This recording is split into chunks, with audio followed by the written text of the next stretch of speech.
Bonjour tout le monde. Alors, c'est le deuxième essai. J'espère que cette fois, ça va marcher. Et j'espère aussi qu'on va me voir bien dans l'écran. Mais ça, on verra après. Récapitulatif de ce qu'on a vu jusqu'à présent dans les vidéos qui sont accessibles sur la chaîne YouTube de SapienFlow Systema Geneva. C'était en premier 2 exercices de respiration. La respiration par le ventre, les côtes, la poitrine. Et un autre exercice de respiration, la respiration explosive, nez-bouche très rapide et très forte pour les situations de stress et pour les transitions d'un état à un autre. Donc ça, c'est un des principes, la respiration, dont il y a ces 2 vidéos que je vous ai montrées, puis encore plein d'autres exercices de respiration. Mais il y a aussi 3 autres principes de base du système 1. Donc les 4 principes, respiration, mouvement, relaxation, posture. Donc en plus de tous les exercices qu'on fait en cours, il y a 4 exercices de base qu'on peut faire tout seul pour explorer ces 4 principes. Et c'est les pompes, les squats, les levées de buste et les levées de jambes. Donc j'ai encore fait 3 autres vidéos, aujourd'hui ça sera le 4e, sur ces exercices de base. Il y avait une vidéo sur les pompes, une vidéo sur les squats, une vidéo sur les levées de buste et maintenant sur les levées de jambes. Donc, le plus important, c'est que vous gardez une respiration constante à travers l'exercice. Ces exercices, donc par exemple la pompe, peut se faire à l'inspire, à l'expire, sur une respiration globale, sur une respiration explosive ou en apnée, si c'est le but de l'exercice. Mais ce qu'il ne faut pas, c'est que vous soyez en train d'essayer de faire l'effort physique et pour compenser, vous faites une sorte d'apnée pour forcer ou alors vous êtes si concentré sur le mouvement que vous oubliez de respirer. Ça, c'est ce qu'on veut éviter. Donc c'est pour ça que pour l'instant, j'aimerais que le plus important, c'est que vous soyez en train de respirer tout le long. Préférablement en inspirant par le nez et en expirant par la bouche. Donc encore une fois, ces exercices, il y a le mouvement à faire. Donc c'est le mouvement et il y a la structure, la posture. Et il y a le fait d'être détendu ou le plus détendu possible à travers tout le mouvement. Et surtout avoir la détente dans les parties qui ne sont pas concernées par le mouvement. Et puis bien sûr la respiration. Donc vous voyez, les 4 principes sont présents dans tous les exercices. Je pense que je vais décaler un petit peu ça. Hop. Voilà. Donc, le lever de jambes, c'est simplement être couché et avoir les jambes qui se lèvent à un angle droit et puis qui viennent le plus loin possible derrière la tête. Et puis qui reviennent et qui redescendent. D'accord ? Donc idéalement, les jambes sont droites tout le long, n'est-ce pas ? Et les bras sont détendus, les épaules sont détendues, la nuque est détendue. Et c'est juste les abdominaux, un peu le dos et les hanches qui tournent. Comme avec le lever de buste.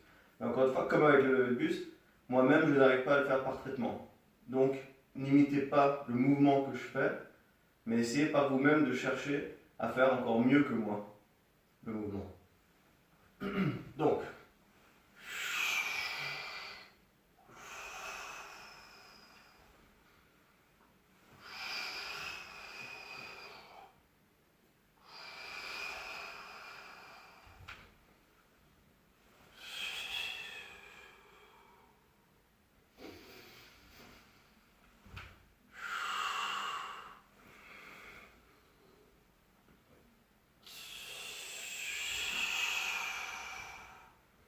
ce que vous remarquerez, là j'ai fait quelques-unes sur l'expire, quelques-unes sur l'inspire, etc. Vous remarquerez que c'est pas parfait. Il y a plusieurs choses que moi-même je fais qui ne sont pas parfaites. Il y a le fait que mes jambes n'arrivent pas à être complètement droites. Vous voyez ? Ça c'est à peu près ma limite. D'accord ? Il y a le fait qu'il y a de la tension qui vient, comme j'ai dit, dans les épaules, dans la nuque. Et si vous écoutez bien, je ne sais pas si le micro est assez puissant, vous entendrez, en rejouant ce que vous venez de voir, des moments où ma respiration elle n'est pas complètement calme. Il y a, ou pas lisse, on va dire. D'accord ? Donc, si elle n'est pas lisse, c'est mieux de la changer. Donc, pas me forcer par exemple à faire tout le lever de jambes sur une inspiration juste pour pouvoir dire ah j'ai fait tout sur une inspiration. Non, le moment où ça devient difficile, je devrais soit lancer une respiration explosive, soit changer de l'inspiration à l'expiration. Par exemple.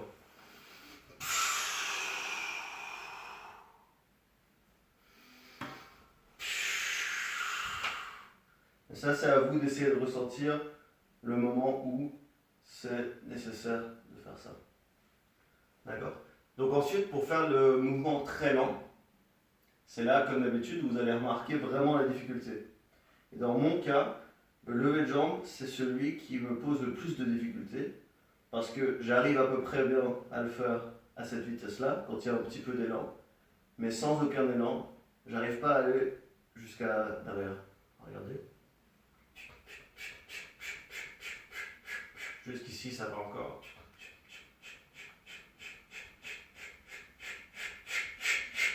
Et là,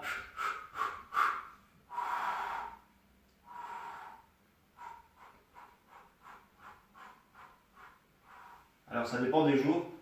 Il y a des jours où je me suis forcé, j'ai réussi avec une respiration hyper forte et vraiment à faire des micro-mouvements. Et j'ai réussi, peut-être 2 ou 3 fois dans ma vie, à faire vraiment lentement le mouvement juste. Mais la plupart du temps, pour l'instant, je n'y arrive pas.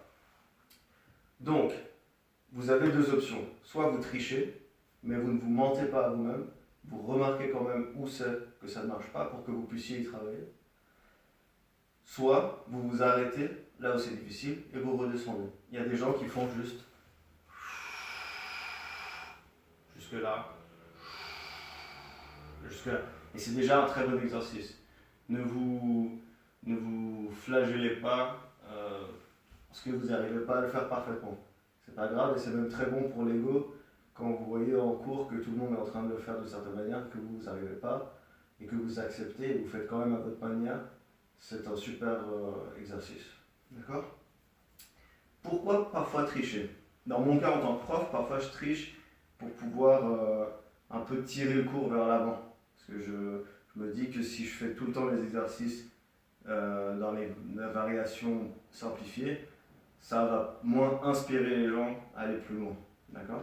Donc c'est pas que je mens, je vais quand même expliquer comme je suis en train de le faire maintenant, ma propre imitation. Mais parfois, si on est tous ensemble, je préfère montrer que c'est possible d'aller jusqu'en arrière et ensuite voilà, de faire la parenthèse, de dire qu'on n'est pas obligé d'aller aussi loin. Et en parlant de parenthèse, une autre parenthèse, c'est que si vous avez le bas du dos fragile, il est conseillé de mettre les mains sous les fesses lors du lever de jambe. Même quand vous allez jusque là. D'accord? Et comment tricher pour mettre les jambes jusqu'en haut? La plupart des gens utilisent l'élan. En lançant les jambes, il y a un poids. Et ça entre en jeu. Mais pour le faire lentement, on peut aussi tricher et faire lentement et en utilisant par exemple les bras, soit en poussant les bras au sol, soit en tirant les bras au-dessus de la tête. Ça crée comme un étirement qui, bizarrement, nous aide à lever. Si je tire vraiment les bras par là, vous voyez, je peux ralentir le mouvement grâce à, je sais pas, à l'élasticité du fascia. En poussant. Vous voyez? Donc même si je triche comme ça, je peux essayer. Vous voyez là, à ce moment, c'est surtout mes bras qui tiennent. J'essaie de détendre ça, détendre mes bras et mes épaules, mais tendre mon ventre.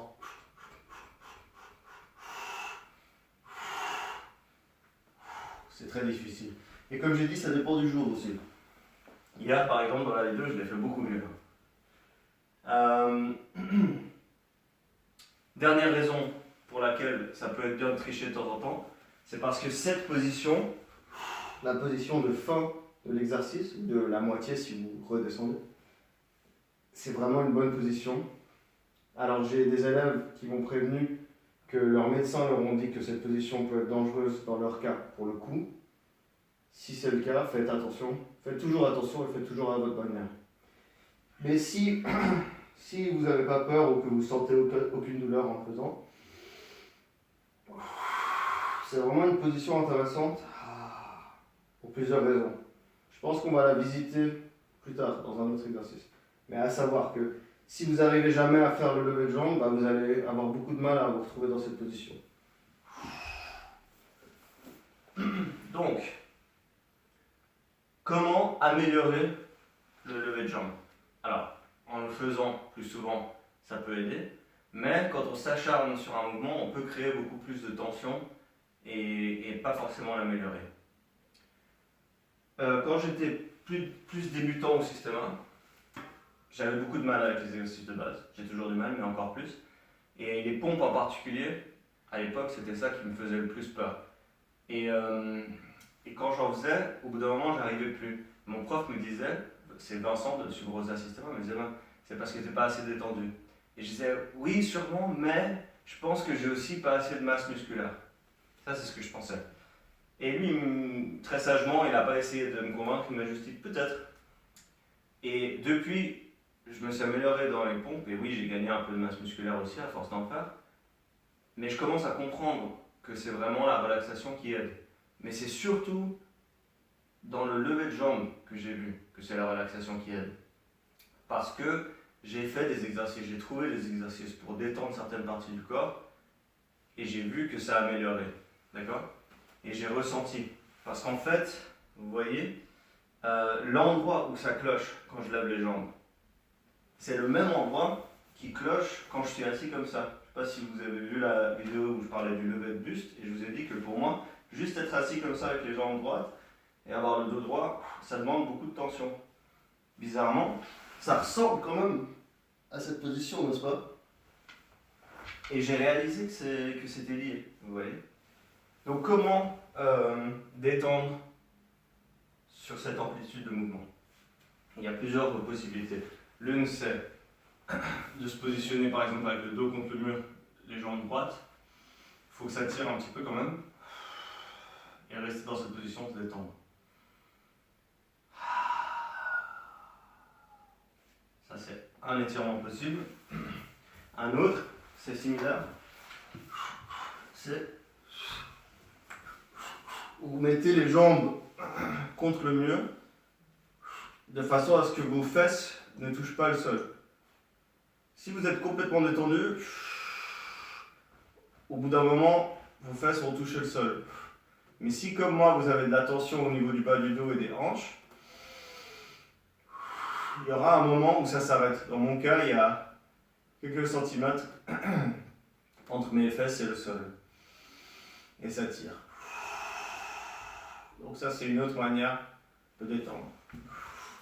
Mais l'autre chose à savoir, c'est que comme le fascia, le tissu conjonctif du corps, c'est un réseau qui est complètement connecté. C'est vraiment une pièce en fait, mais comme une toile d'araignée. Et ben ça veut dire forcément qu'on a des tensions. Oui, on peut essayer de les détendre directement en travaillant dessus, mais aussi en travaillant des tensions adjacentes, je ne sais pas si ça se dit, des reliées et proches, ou même moins proches, qu'on peut aider à détendre. Donc là, on voit ce mouvement sur un angle, sur un axe. Le lever de buste et le lever de jambe, les deux sont sur un axe. Mais en fait, par exemple, si je tourne par là, je sais pas. Là aussi, je suis en train de tirer des choses qui sont reliées à toute cette partie-là qui est concernée par le mouvement. Pareil, les exercices, même le squat, hein, qui peut nous aider à ouvrir le bassin. Ça peut vraiment nous faire du bien. Des exercices comme ça. Comme ça. Il y a tout plein de petits étirements qu'on peut faire. Toujours doucement, avec une respiration profonde, sans trop forcer, mais vraiment en relâchant, qui peuvent nous aider. Donc voilà, explorer un peu ces pistes. Moi, je vous ferai une autre vidéo plus tard sur les exercices de base et d'autres idées pour les combiner avec des respirations. Voilà. Mais là, c'est vraiment pour comprendre le mouvement de base tel qu'il est et avoir quelques astuces pour essayer de mieux le faire et inventer vos propres exercices. Merci. À tout bientôt.